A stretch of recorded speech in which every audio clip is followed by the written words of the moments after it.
بیچاری کئی روز سے دم توڑ رہی ہے، ڈر ہے خبر بد نہ میرے منہ سے نکل جائے۔ تقدیر تو مبرم نظر آتی ہے ولیکن پیران کلیسا کی دعا ہے کہ یہ ٹل جائے۔ تو پہلی بات میری ختم ہوئی، عالمی نظام خلافت دنیا کی تقدیر مبرم ہے، ہو کر رہے گی، اس میں کسی صاحب ایمان کو کوئی شک، کوئی شبہ، کوئی ریب نہیں ہونا چاہیے۔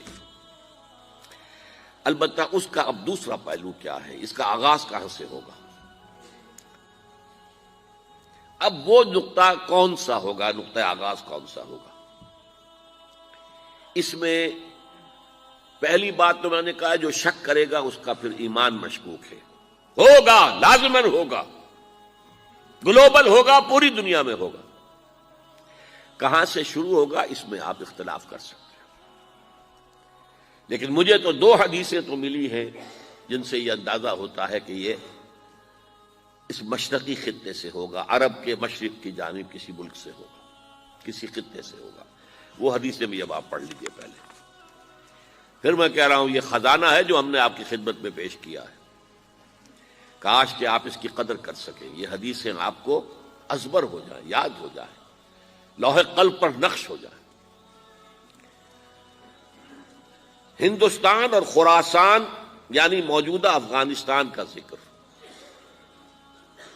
ابن ماجہ کی روایت ہے، عن عبداللہ ابن الحارث رضی اللہ تعالی عنہ قال رسول اللہ صلی اللہ علیہ وسلم یخرج ناس من المشرق یؤتئون للمہدی یعنی سلطانہ، یعنی سلطانہ، دونوں طرح سے پڑھ سکتے ہیں۔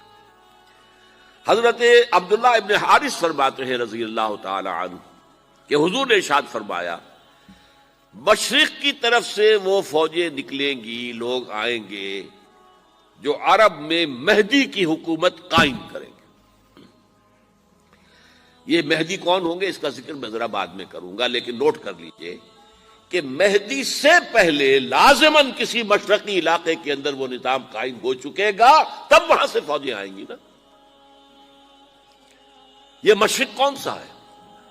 عرب کے مشرق میں آپ چلیے ایران بھی آ جائے گا، افغانستان بھی ہے، پاکستان بھی ہے، اور اگر اسے اور توسیع دیں تو ہندوستان بھی ہے۔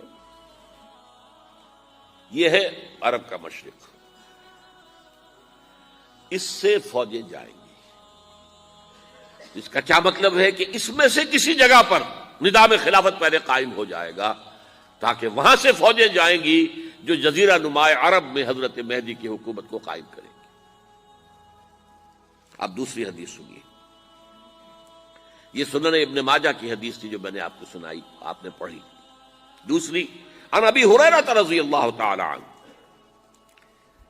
یہ ترمذی شریف کی روایت ہے، قال قال رسول اللہ صلی اللہ علیہ وسلم یخرج من خراسان رایات سود لا يردها شیء حتی تنصب بایلیا، خراسان کے علاقے سے سیاہ جھنڈے لے کر فوجیں آئیں گی، ان کا رخ کوئی موڑ نہیں سکے گا، ان کو پیچھے پھیر نہیں سکیں گے کوئی بھی، یہاں تک کہ وہ یروشلم میں جا کر جھنڈے نصب کر دیں گے۔ ایلیا حضور کے زمانے میں یروشلم کو کہتے تھے۔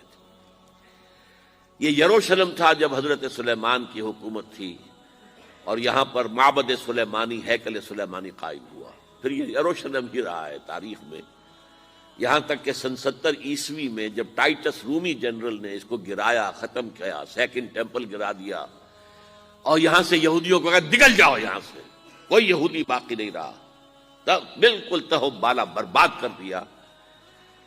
اس کے کوئی 150 سال بعد ہیڈریان، رومن ایمپرر ہیڈریان، اس نے پھر دوبارہ آباد کیا اس شہر کو۔ 150 سال تک یہ بالکل بنجر اور بالکل غیر آباد پڑا تھا۔ اب ہیڈریان نے جب آباد کیا تو اس کا نام ایلیا رکھا، اب یروشلم نام نہیں تھا۔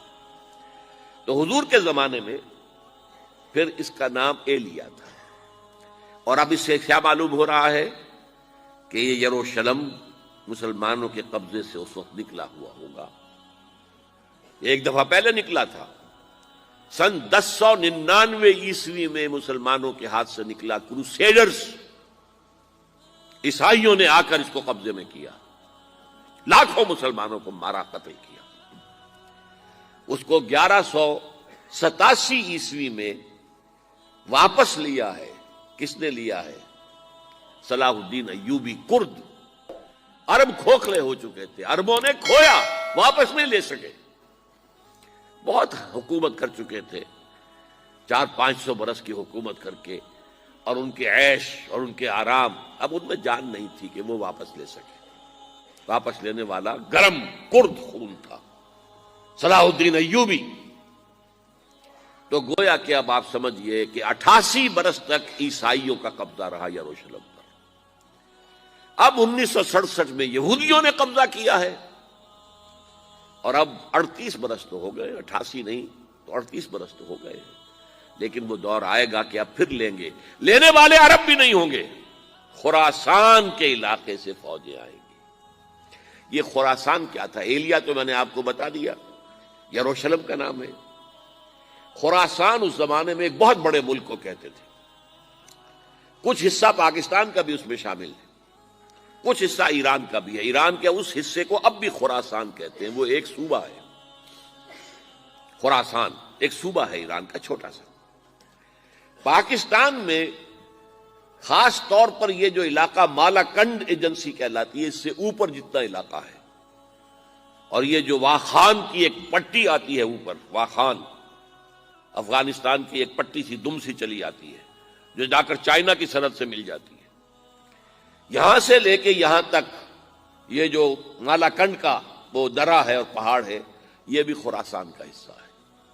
باقی تقریباً 2/3 آف افغانستان، ساؤدرن حصہ نہیں ہے خراسان کا حصہ، یہ سیستان کہلاتا تھا، یہ خراسان نہیں ہے۔ لیکن یہ کہ اوپر کا 2/3 آف افغانستان، اور اس کے ساتھ یہ جو عرب، جو اب یہ ترک ممالک آزاد ہوئے ہیں سوویت یونین کی ڈسولوشن کے ساتھ، یہ سارا علاقہ کہلاتا ہے خراسان بزرگ، دی گریٹ